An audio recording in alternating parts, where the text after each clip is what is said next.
365일 건강하게 사는 방법을 알려드리는 100세 시대 건강지침서. 여러분 안녕하세요. 건강365 유시연입니다. 그리고 오늘도 시청자 여러분의 건강을 지키기 위해서 끊임없이 노력하는 건강지킴이 허미란 씨 나왔습니다. 안녕하세요. 네, 안녕하세요. 오늘도 함께하는 건강지킴이 허미란입니다.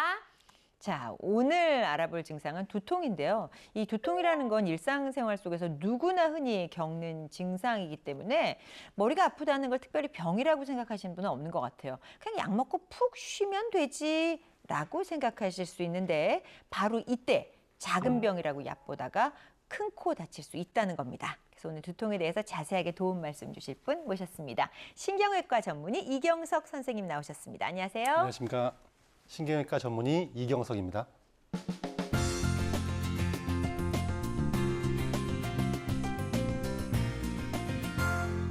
오늘 주제는 얕보지 마라 두통입니다. 우리나라 국민의 90% 이상이 경험을 했다고 하는데 저는 100%가 아닌 게 신기한 것 같아요. 미란 씨도 두통은 경험한 적이 있으시죠? 그쵸. 저도 두통은 경험한 적이 있는데 사실 두통이 있었어 라기보다 오늘 좀 머리가 아팠네 정도로 그냥 흘려버린 게 더 많았던 생각이 들어서 제가 아마 그 10% 중에 한 명이 아닐까 이런 생각도 들어요. 그렇죠. 이 두통이라는 게 우리말로 풀면 머리가 아프다는 거잖아요. 그렇죠. 근데 이렇게 머리가 이렇게 뭘 맞아서 아픈 건 아니고 안에서부터 이제 아픔이 나오는 건데 일단 이 두통이라는 거는 바로 머리 아픔이다라고 정의해도 되는지 네. 정의부터 한번 짚고 넘어갔으면 좋겠습니다. 두통은 머리두의 통증이니까 당연히 머리가 아픈 게 맞고요. 네. 두통의 원인. 병원에 오면은 두통 있는 분들이 앉자마자 제일 먼저 하시는 말씀이 선생님 두통이 왜 오나요? 물어보시거든요. 근데 정말 선생님 마음이 왜 아플까요? 똑같은 질문이에요. 네. 너무 다양하거든요. 맞아요. 정의할 수가 없어요. 그래서 두통의 원인을 그냥 자세하게 하지 않고 크게만 나눈다면은 네. 병이 있는 경우. 병이 있어가지고 2차적으로 통증이 오는 두통이 있고요. 병이 없지만 두통이 올 수도 있거든요.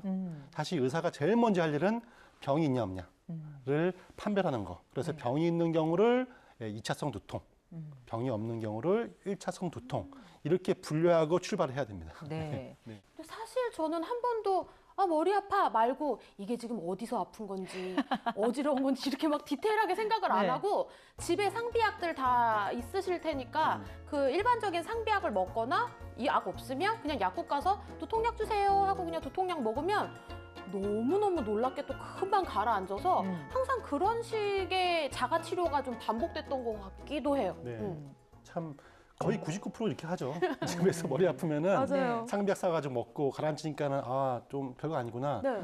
저는 이제 자식이 3명이에요. 그런데 정말 이렇게 우리 애들 키우다 보면은 정말 쉬운 게 뭐냐면은 애들 막 울고 난리칠 때 정말 쉬운 방법 뭐 있죠. 네. 뭐예요? 먹을 걸 먹을 거 주나요? 주는 거. 입에다 뭐 사탕 까준다거나 네. 아니면 이제 그 만화 영화 네. 스마트폰으로 딱 터주면 조용해지거든요. 그럼 해결되는 거잖아요. 근데 그게 근본적으로 해결된 건 아니잖아요. 그렇죠. 나중에는 그 자기 근본적인 어떤 그 문제를 해결해 주지 않고 자금 하다 보니까 애 버릇만 나빠지는 거잖아요. 그게 두통이에요. 두통이 왔을 때 마치 아이들이 울 때 입에다가 사탕이랑 과자를 쑤셔 넣듯이 약 먼저 먹어버리면은 잠시는 해결되지만 나중엔 근본적으로 그 원인이 해결 안 되니까는 계속 커져가지고 조금만 좀 신경 쓰면 고칠 수 있는 병이 큰 병으로 되는 거거든요. 네. 사실 좋은 방법은 아니에요. 그래서 알겠습니다. 네, 약을 먹다가 계속 이상이 있으면 병원 가셔야 됩니다. 네. 선생님, 저는 하겠습니다. 제가 말씀드렸다시피 두통이 좀 있다 보니까 약 먹어도 낫지 않을 때 정말 너무너무 네. 괴로운 거예요. 많죠. 네. 그 괴로움은 겪어보신 분들 아마 맞아요. 다 이해하시리라 편두통이 생각이 두통이 되는데요. 있었군요, 옛날에. 네, 편두통도 약간 있었고 어. 그래가지고요. 그렇다 보니까는 그 1차성 두통하고 2차성 두통이 있다고 말씀하셨잖아요. 약을 먹어도 낫지 않을 때 혹시 이게 큰 병이 아닐까라고 이제 의심을 할 수가 있거든요. 그렇죠. 그러면 우리 일반 환자들이 이게 그냥 단순 두통인지 다른 병이 있을 수도 있어라고 스스로 진단을 하기는 어렵겠죠, 아무래도. 아니요. 가능해요? 그럼요. 그러니까 이게 두통이 병원에 가야 될 두통이구나라고 본인이 스스로 자가 진단하는 방법 명확하게 있어요. 네, 어떤 제가 건가요? 네. 표현한 건 첫 번째, 본인이 경험해 보지 못한 정말 이런 경험은 처음이야라고 느끼는 강력한 두통. 우리 허민아 씨 말씀하신 것처럼 네. 아, 머리가 아파가 아니라 이런 두통은 처음이야. 그런 경험해 보지 못한 두통이 오는 경우. 이런 경우는 병원 가시는 게 맞고 네. 두 번째는요. 두통과 동반되는 증상이 몇 가지가 있는 경우에요. 구토. 아까 말씀드린 어지럼증. 네. 그다음에 구토는 안 했지만 잠깐만 토할 것 같은 느낌. 네. 그다음에 약간 눈이 약간 뿌얘진다거나 어떤 팔다리의 감각이 떨어진다거나 이런 네. 이상한 증상들이 동시다발적으로 올 때 그때는 병원에 또 가셔야 되고요. 네. 마지막으로 갑자기 번쩍 머리에 번개 맞듯이 번쩍한 느낌 있는 통증이 있어요. 아, 그래요? 예. 그리고 좀 젊은 분들 많은데 그런 통증 있을 경우에도 병원에 가셔야 돼요. 이 두통 굉장히 쉬운 병 같지만 이게 종류가 또 다양해서 더 복잡할 수 있을 것 같아서 네. 저희가 이렇게 몇 가지를 한번 나눠봤어요. 네. 그래서 어떤 종류가 있는지 하나씩 한번 살펴보도록 하겠습니다. 첫 번째 두통은 부비동성 부비동성 네. 이 두통이라고요? 두통도 흔히 있고요. 이 두통만큼은 치료가 잘 된 두통이에요. 두통은 치료가 안 되라고 이제 일반적으로 많이 알고 계신데 네. 그렇지는 않습니다. 완치가 되는 두통도 꽤 있거든요. 네. 그 중에 하나가 바로 이 부비동성 두통. 부비동이 뭐냐면 여기 광대뼈 만져보세요. 그 뼈가 만져 보이죠? 네네. 이 안에 이 뼈 안에 공간이 있어요. 아, 그 공간, 네. 그 공간 안에 농이 차는 거거든요. 농. 그래서 농이 차면서 계속 농이 악화가 되면 두통을 유발하는데 네. 특징이 이 안면부 있죠? 네. 미간, 어. 이 광대뼈 네. 여기 집중적으로 아파요. 막 여기가. 눈이 빠질 것 같고 이런 거? 네. 주로 이제 코하고요. 네. 이 부비동, 이 앞에를 약간 만져요. 이렇게 아파가지고. 아. 이게 부비동성 두통인데 쉽게 이비인후과 가서 뭐 농을 배액한다거나 네. 약을 드시면은 쉽게 가라앉으면서 두통 사라지거든요. 어. 그래서 이런 형태의 두통이 있다면은 네. 예, 뭐 비교적 어렵지 않게 치료가 되는 두통입니다. 그렇군요. 이름은 좀 쉽지 않습니다만 네. 부비동성. 요 그림을 잘 기억하세요. 두통. 빨간 네. 부분. 네. 부비 여기 앞부분입니다. 네. 자, 다음은요. 긴장성 두통. 이건 많이 들어봤어요. 네. 긴장성 두통이 제일 흔해요. 그렇죠. 예, 주로 이제 중년에 집중되어 있고 요즘 뭐 20대도 흔하게 있고요. 네. 긴장, 뭔가 긴장한다는 뜻이잖아요. 그죠? 긴장이 뭐냐면 근육이에요, 근육. 일상생활하면서 스마트폰 많이 보잖아요. 네. 그다음에 고개를 이렇게 꾸부정하게 숙이고 있고 네. 그런 잘못된 생활 습관이 있다 보면은 이 목 근육이 막 굳어버려요, 나중에. 맞아요. 이거 목에서 이 어깨로 내려가는 데가 네. 딱딱하게 굳어 맞아요. 있다고 이걸 풀어야 된다고 맞아요. 그러는데 맞아요. 만져보면은 특정 네. 부위가 딱딱하고 아픈 데가 있거든요. 맞으면 아파요. 네, 네, 그래서 만지면. 그 부위가 굳어버리면은 이 연결된 두피 근육과 관자놀이 근육이 같이 뭉치면서 꽉 조이는 거예요. 그러면 근육이 꽉 조이게 되면은 네. 근육 밑에 수많은 신경과 혈관이 있거든요. 네. 그 수많은 신경과 혈관을 근육이 같이 조이니까 머리가 아픈 거예요. 그래서 근육이 긴장한다. 그래서 긴장성 두통. 두통의 양상을 어떻게 표현하냐면요. 선생님 저 바위가 머리에 있는 것 같아요. 누가 뒤에서 제 머리를 쥐어 누르는 것 같아요. 라고 표현해요. 네. 여기 애가 하나 올라타 있는 맞아요. 것 같아요. 네, 맞아요. 이런 거. 맞아요. 네. 네. 그러면 이렇게 아픈 부위를 좀 이렇게 자꾸 눌러주거나 이렇게 마사지를 해주는 게 좀 도움이 되죠. 되나? 그래서 이런 두통은요. 긴장 두통이구나 판단되면 치료 어떻게 하냐. 여기를 치료하죠. 목에 주사를 맞는다거나 네. 마사지를 한다거나 근육을 풀어주는 약을 드린다거나 그러면 신기하게 목을 치료했는데 두통이 사라지죠. 자, 다음 세 번째로 넘어가 볼게요. 세 번째는 아이고 이거 저랑 친한 겁니다. 우리 편두통. 류시연 씨가 네. 가지고 있는 편두통. 네네. 편두통의 특징, 그림 보시다시피 한쪽의 네. 한쪽에 주로 이제 치우친 두통인데요. 주로 옆에 측두부라고 하잖아요. 네네. 여기가 아픈데 특징이 맥박성이라고 그러죠. 맥박성. 긴장 두통 그냥 쪼이기만 하는데 얘는 맥박듯이 아팠다 안 아팠다, 아팠다 안 아팠다. 그런 맥박성이 있는 게 특징이고요. 네.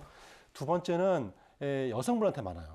아, 그래요? 네, 여성분한테 남성보다 훨씬 많고 그리고 한 가지 더 신기한 거는 여성의 나이가 들면 들수록 서서히 감소해서 거의 40대 중후반 되면 없어진다는 거죠. 아, 신기하네요. 신기해요. 그래서 그 학자들이 왜 그럴까? 왜 그럴까 연구해 봤더니 혹시 폐경? 네. 여성은 이제 폐경이 40대 중후반 되면 폐경이 오잖아요. 네네. 여성 호르몬의 영향이 있겠구나. 네. 그중에서 에스트로겐. 네. 이 편두통의 강도는 긴장성 두통보다 훨씬 세요. 네. 세서 좀 견디기가 좀 더 쉽지 어려워요. 않고 약물 치료도 훨씬 더 쉽지 않죠. 맞습니다. 네. 자, 그럼 마지막은 무엇일지 보겠습니다. 마지막은요. 군발성 두통은 군바리에게 나타나는 두통은 아니죠. 제가 군발성 두통을 네. 군발두통이라고 해요, 실제로. 네네. 왜냐하면 몇 가지 공통점이 있어요. 아 그래요? 네. 어떤요? 군발성 두통은 대한민국 군인분들한테 제가 실수하는 것 같은데 군발이 두통, 왜냐하면 젊은 층, 10대에서 20대 초반에 많아요. 그래요? 그래서 제가 군발 두통 하는데 왜 그러냐면은 주로 젊은 남성이 집중돼 있고요. 되게 이제 흡연, 과도한 음주, 수면 부족, 소위 이제 막 휴가 나와서 막 놀고 그러잖아요. 그런 젊은 청년들한테 많이 생기거든요. 엄청 아픕니다, 이거. 아 예, 그래요? 오자마자 선생님 눈을 잡고 와서 선생님 눈이 터질 것 같아요, 그래요. 여기 빨간 불에 보이죠? 네네네. 눈이 뭔가 누가 뭐 칼로 파는 것 같아요, 터질 것 같아요 표현하는데 이 군발성 두통도 사실 편두통보다 훨씬 심해요, 강도는요. 이게 혹시 그 음주 다음 날 오는 네. 그 두통들이 거의 이 특징은 두통입니까? 아침에 일어나면은 주로 아침에 환자들이 많이 오죠. 전날 음주 많이 하고 남성분들 머리가 떡이 돼가지고 와서 네. 머리가 아프다 그러죠. 그러면 이 군발성 두통도 아프면 병원에 그럼요. 가는 게 좋습니까? 네, 당연히 오셔야 돼요.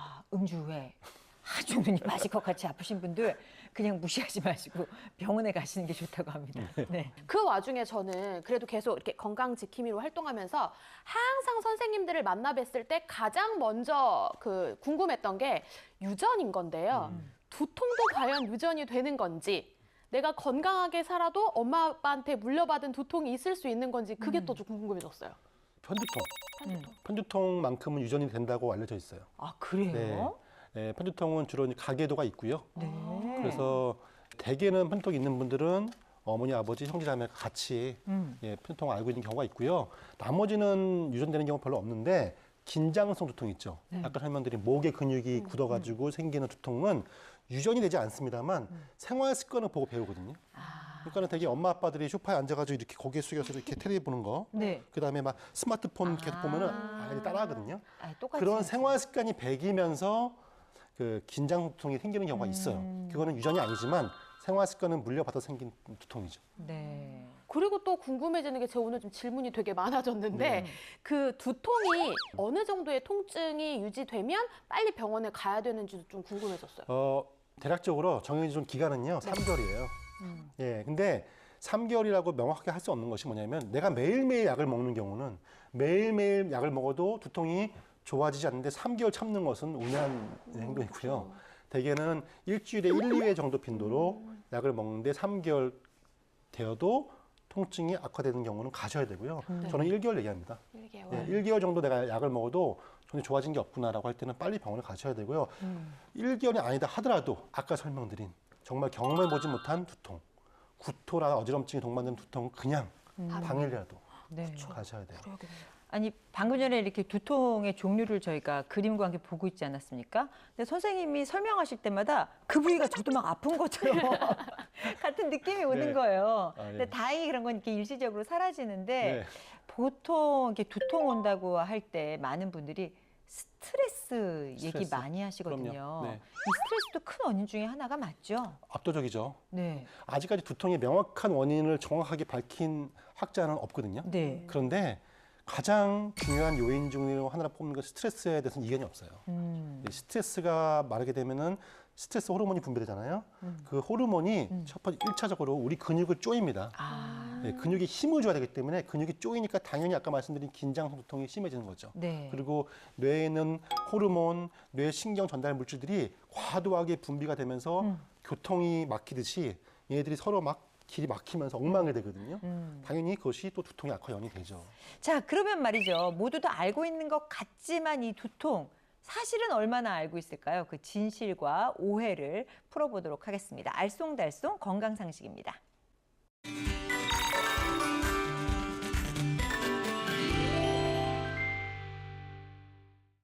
네, 알쏭달쏭 건강상식. 오늘은 두통 편인데요. 얼마나 궁금한 게 많으실지 하나씩 짚어보도록 하겠습니다. 자, 우선 첫 번째. 두통약은 내성을 조심해야 한다. 하나, 둘, 셋. 두통약 내성, 저는 예전에 듣기로 이게 진통제의 개념으로 봤을 때 한 알 먹다 괜찮아졌는데 아파서 또 두 알 먹다가 또 심각해지면 세 알 정도는 먹어야 좀 나아진다 이런 얘기를 들은 것 같아서 그래서 O 했습니다. 네. 미란 씨가 오 드는 것 같길래. 사이가 안 좋군요. 우리는 언제쯤 친해질 수 있을까요? 사이가 안 좋군요. 아니 보통 이런 질문을 보면 그 의사 선생님들께서 아니에요. 약에 그런 거 없으니까 잘 드세요. 뭐 이렇게 말씀들을 하시더라고요. 아, 답을 제가 공개할까요, 그러면? 네, 말씀해 주십시오. 정답은 무엇인가요? 답은 세모인가? 사실 세모. 아, 세모. 우리도 예. 세모를 하나 만들어 주시면 네. 좋겠어요. 이게 사실 두통약 자체는 네. 내성이 거의 없는 게 맞긴 맞아요. 근데 잘못 알고 계신 거죠. 네. 이제 물론 두통에도 내성이 생긴 약이 있습니다. 대표적인 게 우리가 흔히 먹는 일반적인 시중에서 구하는 약 중에서 일반 두통약에 카페인이 들어간 약이 있거든요. 예, 무슨 린 이런 거 있어요. 네. 그런 거. 네. 그리고 그 약은 카페인이 함유가 되면 더 진통 효과가 좋아요. 아. 근데 카페인 함량이 많은 약일수록 네. 내성이 생기긴 해요. 아. 두 번째 마약성 진통제. 아, 그렇죠. 네, 그런 경우도 내성이 생기긴 합니다만 네. 대부분의 두통약은 내성이 없다. 음. 그런데 왜 그러냐? 왜 선생님 말씀하신 것처럼 처음에는 하나 먹었는데 나중에 세 알 먹고 나중에 다섯 알 먹고 선생님 저 그 약에 내성 생겼어요가 아니에요, 사실은. 두통이 악화되는 거죠. 근본적인 원인이 해결 안 되니까 약이 네. 계속 늘어나는 거지 네. 약에는 죄가 없습니다. 약에는 죄가 없습니다. 두통에도 죄가 없네요. 빨리 안 치료해줘서 문제네. 네. 빨리 네. 치료하셔야겠습니다. 오, 그러네요. 두 번째는 10세 미만의 두통은 꾀병이다. 우와, 어렵네. 하나, 둘, 셋. 또 우리 이렇게 그러네요. 돌아서 하고 이렇게 오픈할까요? 저는 사실 지금도 오늘 머리가 아픈 게 그냥 머리가 아픈 정도라고 흘려 지냈다고 얘기를 드렸잖아요. 그래서 저 또한 두통에 대해서 막 상세하게 느낌을 좀 간파한 게 없어서 꼬맹이들은 아직까지 그냥 배 아파, 머리 아파, 뭐 목말라 이런 정도의 그 엄마 안아주세요 같은 투정일 것 같아서 오 했거든요. 근데 자신은 없습니다. 확실히 경험치에 대한 이야기가 아닌가 싶은데요. 이 10세 미만은 표현을 못하니까 꾀병으로 느낄 수도 있습니다만 제가 워낙 어릴 때부터 두통이 좀 있었어서 그래서 이게 꾀병이 아니라 10세 미만의 두통이 진짜 두통일 수도 있다라고 저는 생각을 합니다. 자, 선생님, 정답은 무엇인가요? 전 이것도 세모, 이 세모를 만드셔야 될 것 같은데. 네. 판넬 하나 더. 이거를 저희가 세모로 쓰고 있습니다. 이게 네. 말씀 잘하셨는데 10세 미만은 대부분 자기 표현을 하긴 하죠. 근데 차이점은 성인과 차이점은 인내력이 약합니다. 아, 성인들은 어지간하면 좀 참고 네. 그냥 두통이구나. 근데 아이들은 아프면은 참는 인내력이 없기 때문에 바로 표현을 하거든요. 그렇죠. 그런 차이가 있기 때문에 사실 아이들이 어른들보다 조금만 아파도 표현을 많이 하긴 해요. 그래서 실제로 병원에 와보면은 별게 아닌 경우가 많지. 그게 꾀병은 아니거든요. 물론 네. 꾀병이 있죠. 학교 가기 싫어가지고. 근데 그런 애들 보면 알아요. 음. 그런 애들 보면은 바로 뭐 주면 좋아하거든요. 네. 근데 이렇게 얘기해. 엄마가 선생님 저희가 아파요 그러면은 밥 잘 먹어. 밥 잘 먹는데요. 아이스크림 너무 잘 먹는데요. 머리 아프면 안 먹어요. 네. 일단은 아이들이 밥을 안 먹고 평소에 좋아하던 간식을 안 먹고 활동력이 떨어지고 이런 거 문제 있는 거예요. 평소에 행동과 똑같은데 머리 아파하는 경우는 조금 의심하시고 꾀병으로 네. 그렇지 않고 확실히 뭔가 다르다. 그럴 경우는 병원을 데리고 와야죠. 하지만 아이들은 1차성 두통은 별로 없죠. 1차성 두통은 되게 스트레스, 네. 생활 환경, 음식인데 아이들은 그게 별로 없고요. 2차성 두통이 있어요. 가끔씩. 아. 소화내종양, 소화내혈관 기형이 있기 때문에 네. 그런 경우가 있기 때문에 그런 변화가 있으면 반드시 병원에 데리고 와야 됩니다. 아이고. 자, 그리고 저 꼬마 친구분들 죄송합니다. 오해가 깊었네요. 사과드립니다. 자, 세 번째 질문 허미란 보도록 씨가 하겠습니다. 꾀병을 부렸다고 다른 친구들. 죄송합니다. 자, 세 번째 궁금증. 두통은 비만보다 저체중에 더 잘 온다.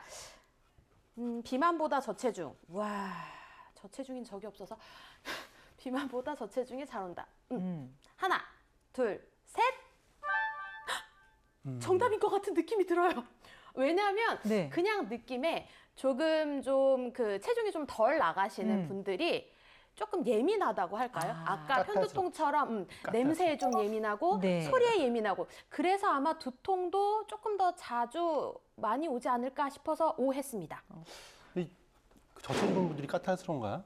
글쎄요, 그건 모르겠는데 뭐 약간 좀 마르신 분들이 예민하다 보니까 까탈스러워서 살찔 여지가 없다라고 생각하시는 그런 네. 게 있죠. 근데 비만하면은 따라오는 워낙 다른 병들이 많잖아요. 그러니까 저체중도 이런 거 하나 정도는 있어야 공평한 거 아니에요? 공평하게. C는, 일리 네, 있는데요? C는 공평하게. 자, 그럼 선생님 과연 정답은 무엇인가요? X입니다. X. 아, 네. 이게 아니구나. 비만이 더 많이 와요, 사실은. 아, 네. 이게 이제 미국의 존스 킨스 의대의 네. 두통 연구팀에서 논문을 발표했어요. 네. 체질량 지수, BMI라고 하죠. 네네. 체질량 지수가 30 넘은 비만이거든요. 네. 30 넘은 사람을 봤더니 두통 확률이 27%가 높았어요. 아 정말요? 그런데 네. 반대로 BMI가 13.5, 18.5 미만인 경우에는 마른 분이에요. 네, 그렇죠. 그런 분들도 두통이 13%가 올라갔거든요. 아. 그러니까는 비만이어도 두통이 심해지고 저체중이어도 두통이 심해지는 거예요. 그래도 비만이 더 두통이 많이 와요. 네.